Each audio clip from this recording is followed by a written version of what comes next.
All right. Retranslating was as became to support gap theory. Remember, I said yesterday that they retranslate the word was. Remember, verse 2 says, now the earth was formless and void. Earth was formless and void. They say that can be translated as became, or it can be translated as had become. Okay.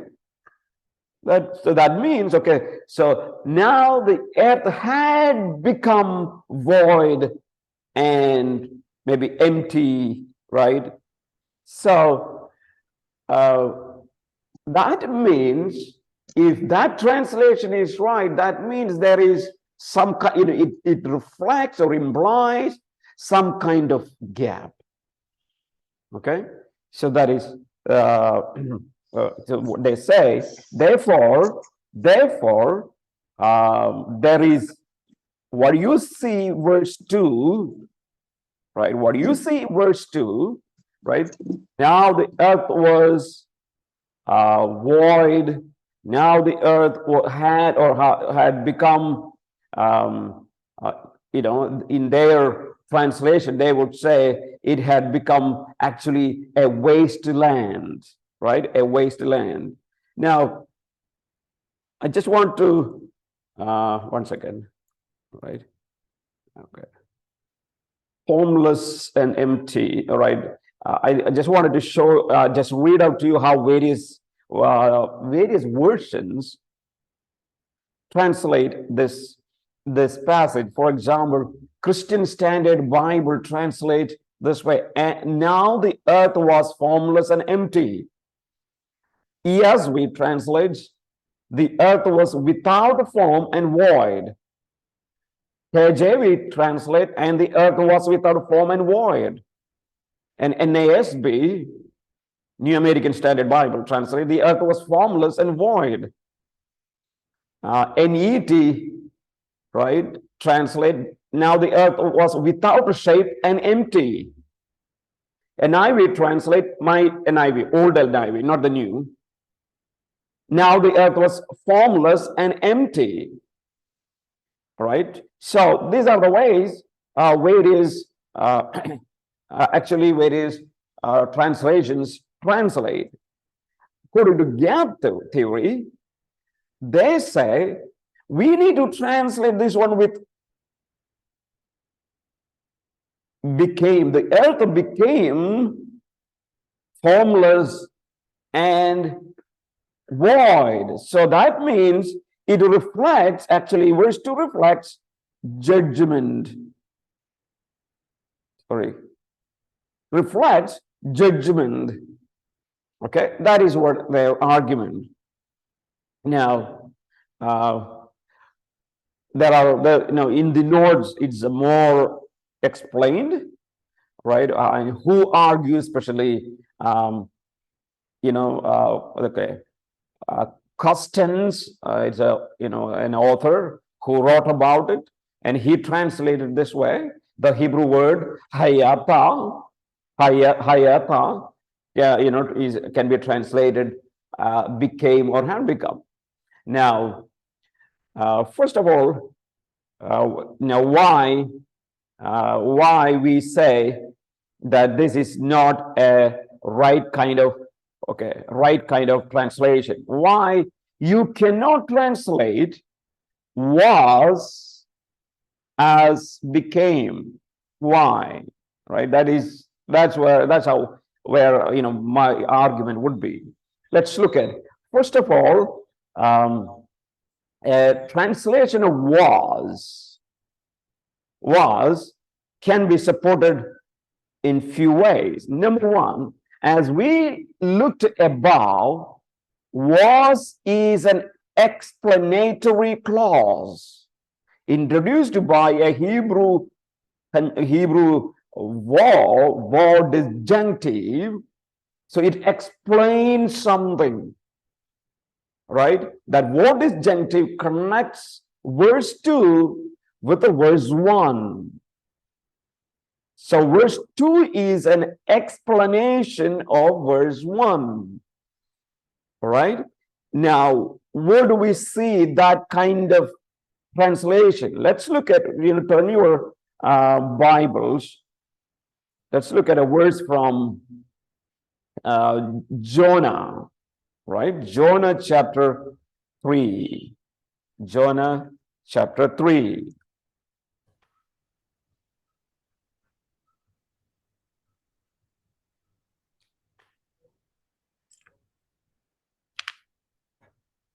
Okay. Jonah chapter 3, verse 3.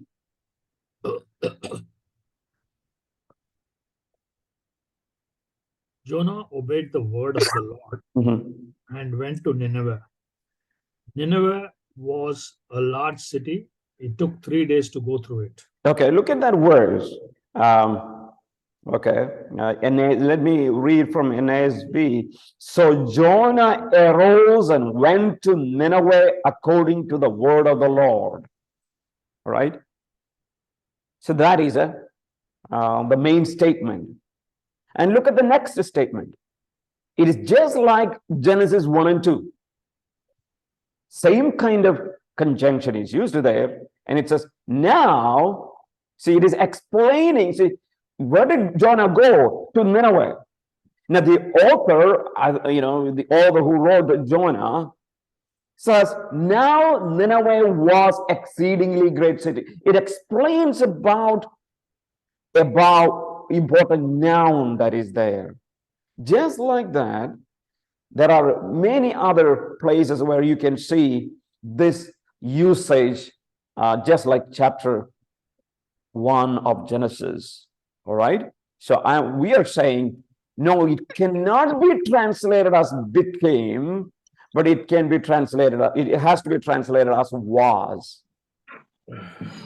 Okay. Second argument why it should be translated as was. Now, it is from Septuagint. You know what is Septuagint? Septuagint is the 70 scholars gathered together and made a Greek translation of the Old Testament.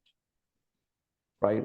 It was even before Jesus Christ. In this was there, Septuagint. And they translated, so they translated Old Testament into Greek, and they translated Pentateuch.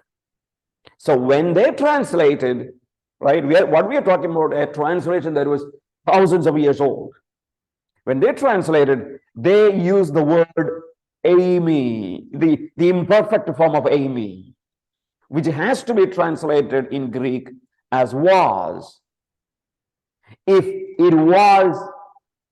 they thought that this was talking about judgment and they wanted to use the word become, they should use another Greek word known as ginomai.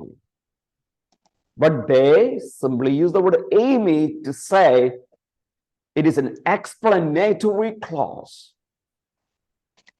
And the third argument, why it cannot be translated as become but was, the third argument is this one, that is, vast majority of lexicon and grammars, right? Lexicons means what? Dictionaries, Hebrew dictionaries support the translation rendering as was, and that is documented. Most of the Hebrew scholars translate that way, right? The form of haya, that is, has to be translated as was. So understand, gap theories, who says that there is a gap between Genesis chapter 1 verse 1 and 2, come up with an argument that it has to be translated as become, is not sustainable.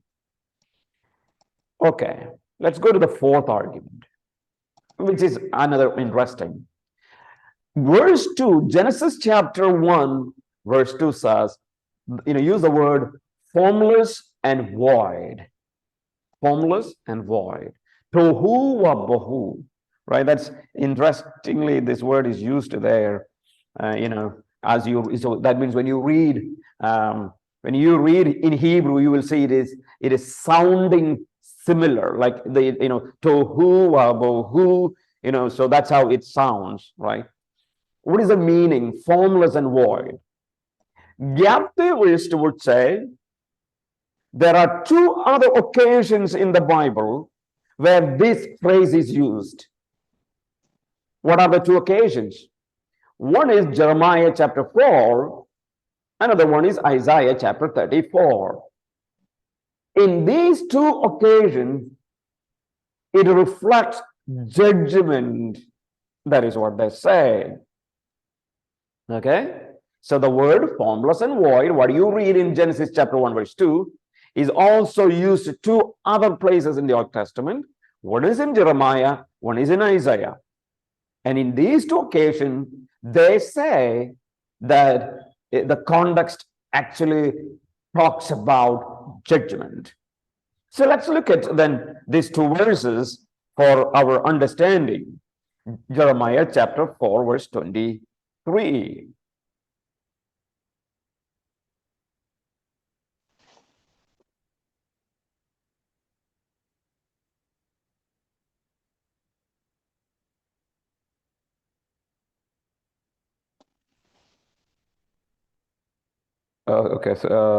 Jeremiah chapter 4 verse 23. I looked at the earth, and it was formless and empty, and at the heavens, and their light was gone. Okay. I looked at the earth, and it was formless and empty, and at the heavens, and their light was gone. All right.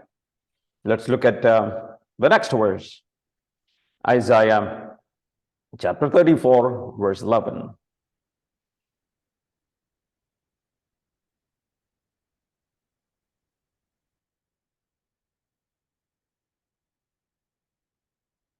Isaiah 34 verse 11.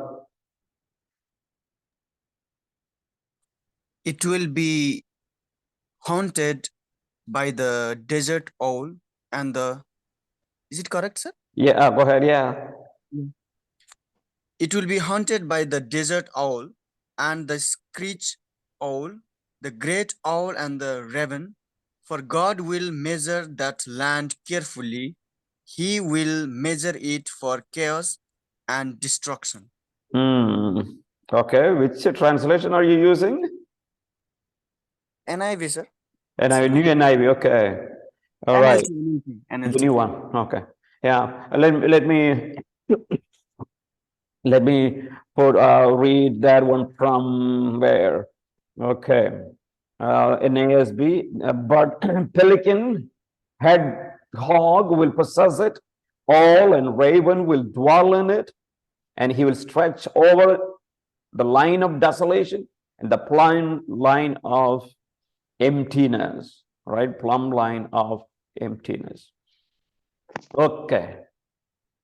So these are the two verses that they would argue that the word, the phrase tohu or bohu is used. So according to them, right, gap theories, or sometimes people call it as a restitution theory. According to them, the context in Isaiah actually refers to the fall of Edom in the day of vengeance. All right, and this is what the good from RSV they have taken. And he shall stretch her over it the line of tohu, confusion, and the plummet of bohu, chaos. Right. So they say this is talking about consequences of the fall of Edom. That is Isaiah. Now, the second passage that is from Jeremiah, they would argue, okay, the context describes desolation of Judah and Jerusalem after their fall. So according to the context, these two passages reflects judgment. Then that means Genesis 1 also reflects judgment, right? That is the logic in their argument. All right. Now, according to the gap theory, this interpretation of Genesis chapter 1 verse 2 is conclusively proven from Isaiah chapter 45 verse 18. All right. Isaiah 45 verse 18. For thus says the Lord who created the heavens, he is God who formed the earth and made it, and he established it and did not create it like bara, it a waste place, tohu, but formed it to be inhabited. And the Lord, there is no one else. Now, this passage uses the word tohu, and it is, according to them, it is supposedly a judgment context. And you see, Scofield Reference Bible says the same thing when they comment on this verse. Now, this interpretation views the earth as having been created perfect, right? They believe the earth was created perfect, but after an indefinite period of time, what happened? Judgment fell upon the earth, and it became without form and void. Actually, let me explain one more time. This is what their logic, right? The logic of gap theory is this one. Since Isaiah 45 verse 18 sets forth that God did not create the earth a waste place, since Genesis chapter 1 verse 2 state that it was formless, so according to the gap theory, they say it was a waste, right? Tohu, a wasteland. Then the earth had become a formless waste after its original perfect creation. So if you really want to understand the reasoning is this. Isaiah says God did not create the earth to be a waste, but to inhabit. Gap theorists want to argue that means when God created the heavens and the earth, and there was some kind of judgment, then in verse 2, it had become a wasteland. This is what they argue. Now, let's answer their argument. The argument stating that formless and void denotes a state of judgment is questionable. Of the two Hebrew words translated formless and void, the second word void, you have a Hebrew word bohu, is only used 3 times in the Old Testament. The word bohu is used only 3 times. Genesis chapter 1 verse 2, Isaiah 34:11, Jeremiah 4:23. So only 3 places the word bohu is used. In each case, it is used connection with the term tohu. The word bohu is not used alone. It always used connection with word tohu, that is formless. To determine the significance of this tohu, the significance of this tohu, the word tohu must be examined. If the argument of the gap theorist is cogent, then tohu should always be used in reference to something inherently reflecting a state of judgment, right? It should always reflect judgment. But a serious student of God's word will understand something very different. For example, Job chapter 26 verse 7. Job chapter 26 verse 7.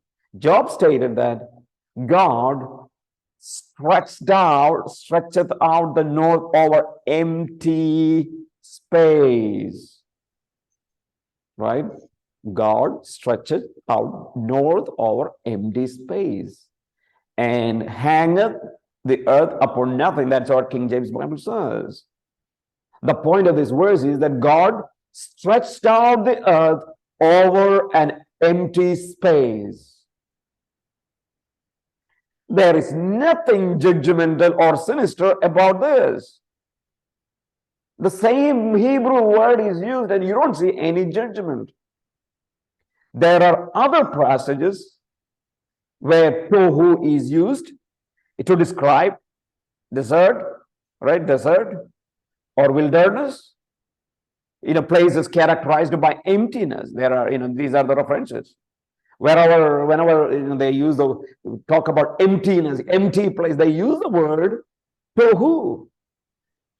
Consequently, the expression formless and void does not demand a judgment unless and until you read into, you bring your idea into the text and say this reflects judgment.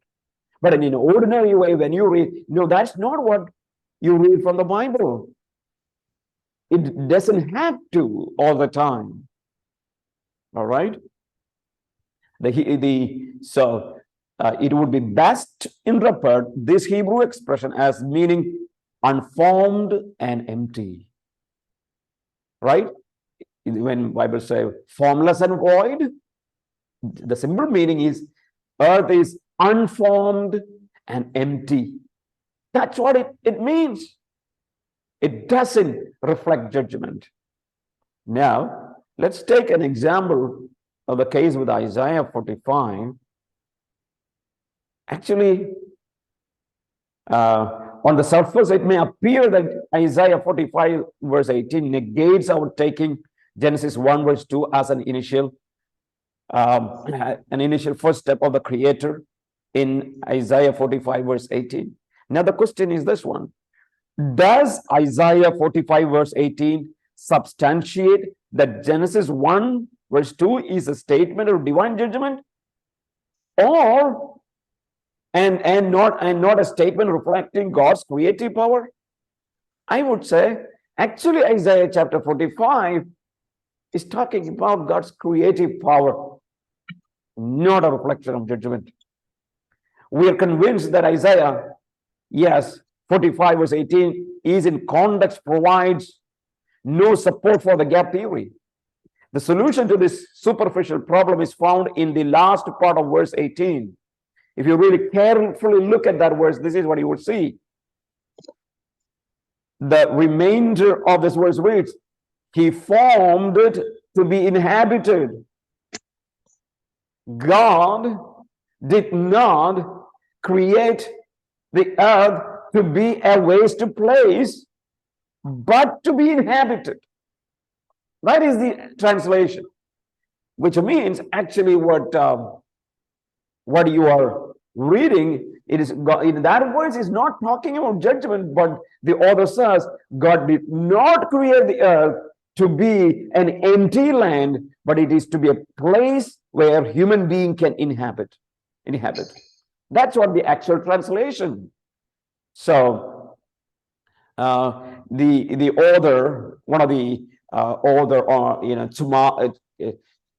his name is Sumura, wrote about creation and distraction. He said about that verse this way: there is nothing in this verse, that is Isaiah 45 verse 18, that would suggest a chaotic state of the earth. There's nothing which is opposed to and precedes creation. Thus, term tohu here too signifies a desert-like place, or it refers to an uninhabited place. That is what Isaiah was saying.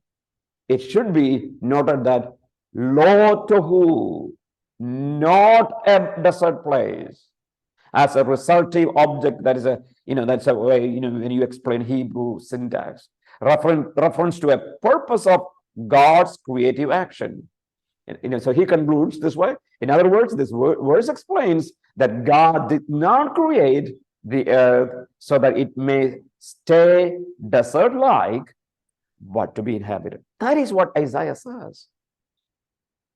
So this verse does not contradict Genesis 1 verse 2, where God created the earth to be protective and inhabited through, though it was, when God made at the beginning, it was tohu wabohu. It was formless and void, right? It had no form and it was empty. That is right. So we don't see any, any idea of judgment in Genesis chapter 1 verse 2. Right? And so that is what our conclusion here. Simply, it was unformed, earth was unformed and empty. That is what Moses said. Right? So again, we are trying to make the argument where against gap theory, who believed and teaches that yes, the word formless and void can reflect judgment. And we are saying no, it doesn't reflect judgment. All right, by bringing up examples from other Old Testament passages, especially we brought one from Job chapter 26, and of course there are other verses as well to support the idea that in the word tohu doesn't have to refer at judgment. Simply says it is uninhabited, not inhabited. That's what it means. Okay, now let's go to the last argument of them. All right, okay. Yes, the last argument. That is the fifth argument. Gap theory says the word of darkness a reflection of judgment.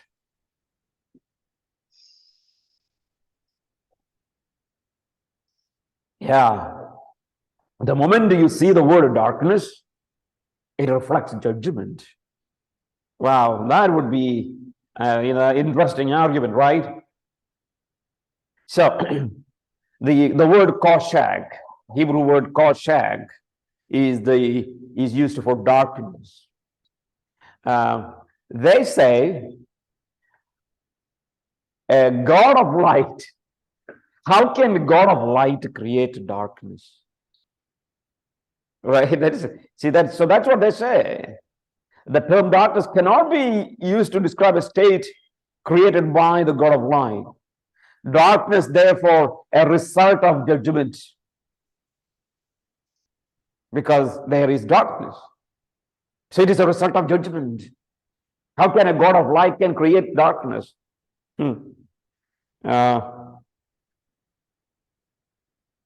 Now, listen carefully. When God concludes his creation on the sixth day by summarily saying, right, in verse 1, verse 31, he said, everything that he created was very good.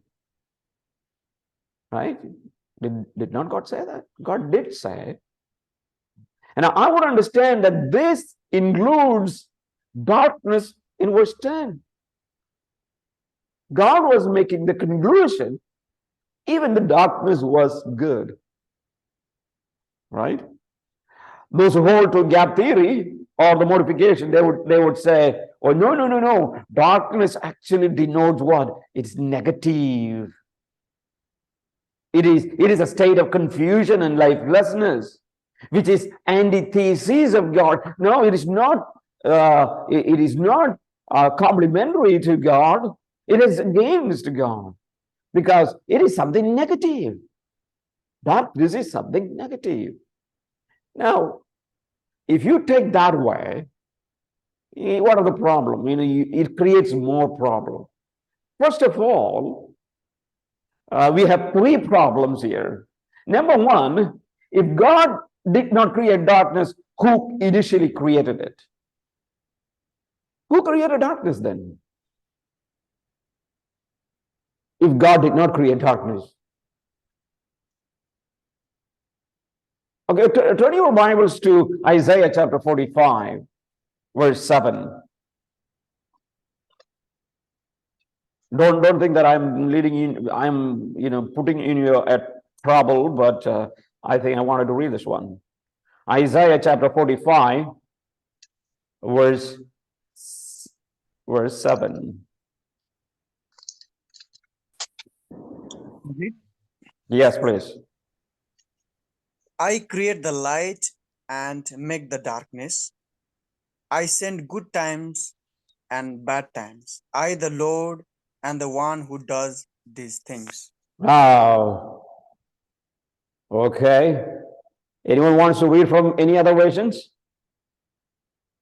Any other versions? Not from NIV? Anyone? If you don't, if you have, okay, now let me read. Okay. I'm going to read from KJV. Right? KJV, King James is the oldest version. KJV. This is what KJV says. I form the light and I create darkness. I make peace. I create evil. I, the Lord, do all these things. All right. If you have KJV, that's what you read. Of course, the word Ra, Hebrew word Ra, evil in sense of calamity, right? Calamity in the world. For example, earthquake, tsunami, flood, all kinds of things would come under the word Ra, evil. And it says, I, the Lord who did it, who does all these things. And that passage clearly says, I'm the one forming the light. I'm the one creating darkness. So how can you say that darkness is negative and it is against God? How can you say? How that argument sustains? Bible says that God is the one who created darkness. Now, the interesting thing is, in Genesis chapter 1, we notice that God also gave what? A name to darkness. What is the name?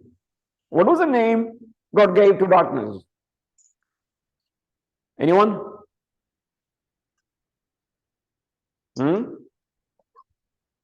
Night. Night. Yes. God gave the name night to darkness. Just like he gave names to everything else he created in Genesis 1, without even a hint of anything undesirable about it. So, so if God did not create darkness, then how do we harmonize this with Isaiah 45 and Psalm 104 verse 20 as well? How are we going to harmonize this? Okay, now that's a first one. Now let's go to the second argument against the idea that darkness is a reflection of judgment. Let me point out, second, to disconnect the physical darkness of verse 2 from God, because darkness came to symbolize evil and sin. Right, that's right. When you read in the New Testament, for example, if you read in John, he said, walk in the light. Right, walk in the light. Don't walk in, do not be the children of darkness. Yes, so yes, you read in the New Testament that darkness sometimes symbolizes evil. It is a symbol, right? Symbol. Darkness, yes, darkness symbolizes evil. But do not be confused. Confuse the symbol with the thing that is symbolized. Right? Symbol is different. The thing that is symbolized is different. For example, it is like saying east. You know east? Okay, you know.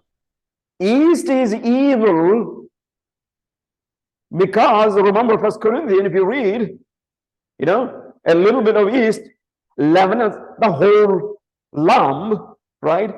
So yeast is evil because it came to represent spiritual evil. Right.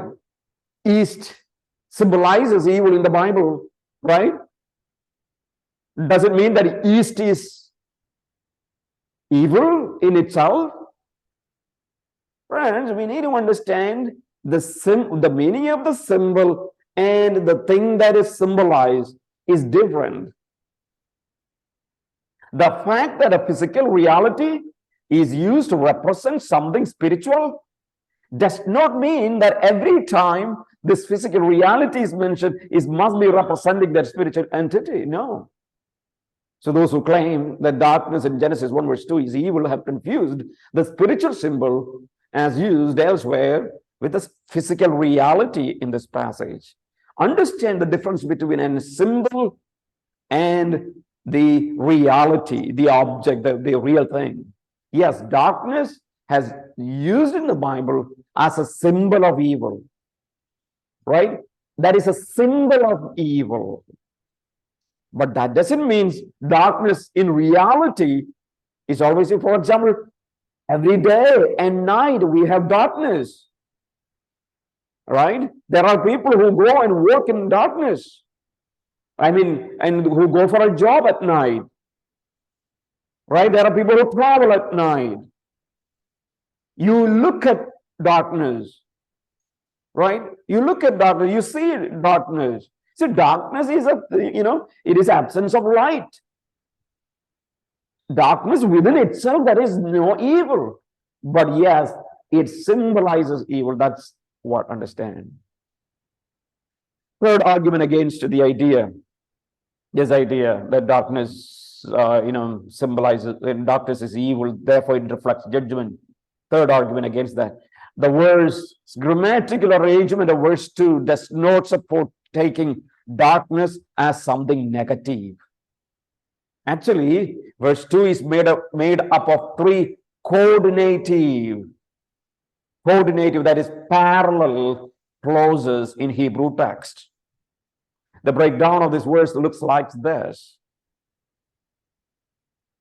The earth was formless and void, right? In the beginning, God created the heavens and the earth. That's verse 1. And the second verse is actually three parallel clauses. And the earth was formless and void, and the darkness was upon the face of the deep, and the Spirit of God was moving upon the face of the waters. Right? So three parallel. And all the gap theorists would accept something. You know what do they accept? Yes, this is a positive statement. Right? It is clearly a positive statement because we are talking about Spirit of God was moving upon the face of the water. So it is a positive statement, right? Yet they interpret the first two clauses as negative statements. If the third clause is clearly positive, and if these are coordinating or parallel clauses, why does this not influence how the first two clauses are interpreted? If this is positive, why do you say this is negative and this is negative? If this is positive, why not it is positive?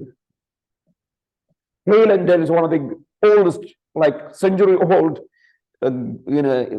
commentator and Hebrew grammarian, have reflected the force of this. He said these three statements in our words are parallel.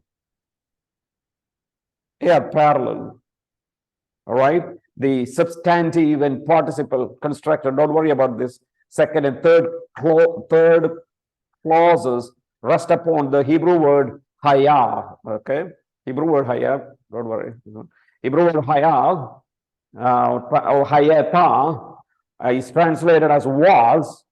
It is coming from, so this is, and the earth was formless and void. It is actually from here, all other two are connected to this one. And so the great grammarian would say, they are parallel clauses. It is connected. So the existence of darkness as well as formless and void in the preceding clause reflects that the earth was not yet suitable place for man to live. That is what it means. When God created the heavens and the earth was not a suitable place for human being to live. God takes 6 days to arrange, make a form, arrange the earth in a way that after the 5th day, on the 6th day, he can create man, and man can live on that earth that God created. So so the idea when verse 2 is simply used to say, God created in the beginning heavens and the earth, but earth was not a habitable place at all for human being. Earth was not a habitable place at all for human being. That is what actually Moses was saying. It needs work on that. And God did that work on beginning from 1st day, 2nd day, and 3rd day, 4th day, 5th day. Right? So I would say whatever may be their argument, we're saying that darkness reflects judgment. No, that is not right. All right. So there are 3 nouns used there: the earth, darkness, and Spirit of God. The second clause in reality gives further support to the first one. Okay, why the earth was formless and void? Because darkness was on the face of the earth, right? So men could not have lived upon the earth, for it was dark and covered by water in the beginning. Earth was dark and covered by water. That's what symbol says. All right, so I would ask you to look at some of the, okay, now maybe I wanted to look at some theological deficiencies here. What is the problem with this gap theory, right? Now, according to the gap theory, animals and predecessors of mankind were living and dying for millions of years before the creation and fall of Adam. Right? That is what they believe. Now, remember, yesterday one of the students was asking about it, because he learned in the Bible colleges that there was human being even before Adam. That's what he learned. Because somehow someone taught him about gap theory, saying that, in verse 1 and 2 of Genesis, there is a huge gap. So that gap talks about a judgment. There's a judgment, and that judgment, so who judged? God judged whom? All right, so the idea is there were animals, there were dinosaurs. Main problem is dinosaurs, right? Everyone has got a problem of dinosaurs, because you get a lot of fossils now of dinosaurs, so you want to put dinosaurs right there. And human beings were there. And when Satan fell from heaven, he tempted all the humanity, and all the humanity rebelled against God, and they sinned against God, and God judged them, right, with a flood. God judged them with a flood, and therefore now what we have, the earth is inhabitable, right, full of water. No, there is nothing. That is what their argument, right? Now, is there any problem? Is there any problem with their argument theologically, right? Theologically. Now, I would say yes. There are a lot of problems, but first of all, I am saying all the fossils that you see now it is there because of a judgment. That is true, I am saying. But that judgment is not in Genesis chapter 1 verse 2, but there was a global flood in the days of Noah. That was the flood that happened. And which means, yes, before the flood, there were dinosaurs, there were all kinds of animals, and God judged them with a flood. And that is the reason these animals went into the mud. Right? And now the problem, what is the theological problem? Theological problem is Adam and Edenic curse in Genesis 3. Right? First of all, we know that chapter 1 verse 31, when God looked at, God saw all that he has made, behold, it was very good. So God's evaluation was that creation of the heaven and earth, when he filled the earth, made it a habitable place, final conclusion was this: it was very good. Very good. Right? Now, imagine that, if gap theorists were right, if they were right, you know what God is saying? Under the earth, death and destruction. A lot of people are deposited to the earth.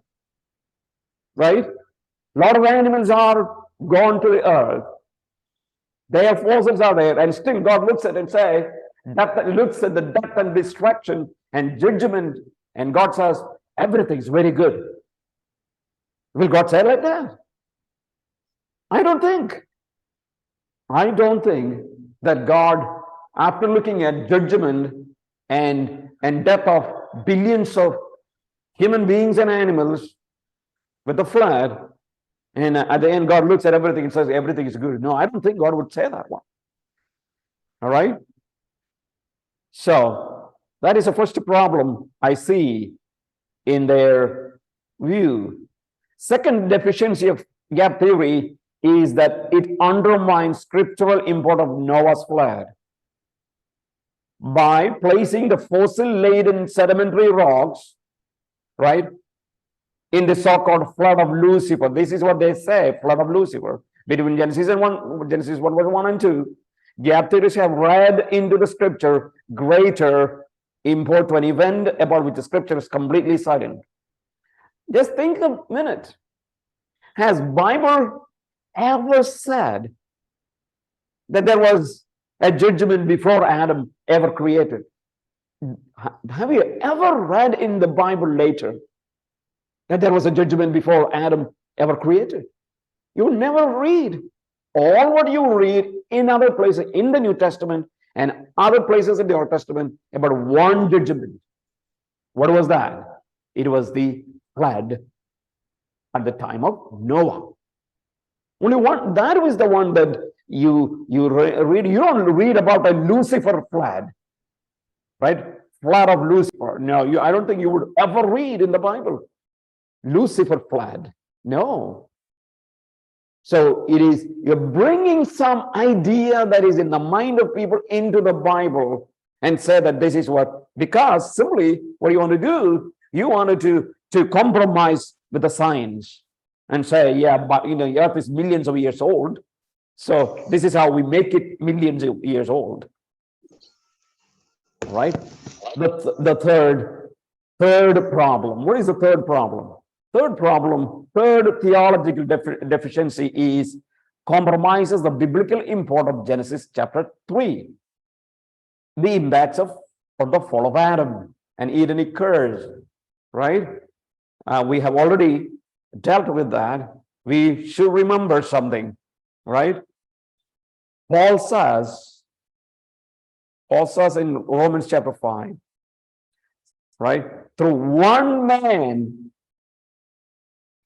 man, sin entered into the world. Who was that one man? Paul says, Adam.